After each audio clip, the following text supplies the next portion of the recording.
اللہ کے رسول صلی اللہ تعالیٰ علیہ وسلم نے فرمایا کہ قیامت کے دن 7 قسم کے ایسے لوگ ہوں گے کہ اللہ تبارک و تعالیٰ انہیں اپنے سایہ رحمت میں جگہ عطا فرمائے گا۔ سب سے پہلے امام عادل، عادل حکمران۔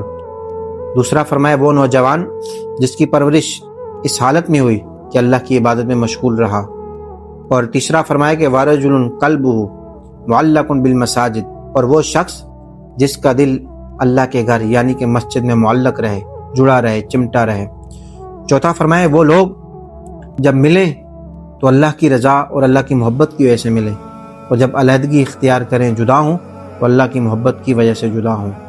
اور پھر فرمایا کہ ایک خوبصورت عورت کسی نوجوان کو، کسی شخص کو دعوت دے زنا کی، گناہ کی، لیکن وہ نوجوان کہے انی اخاف اللہ، میں اللہ سے ڈرتا ہوں۔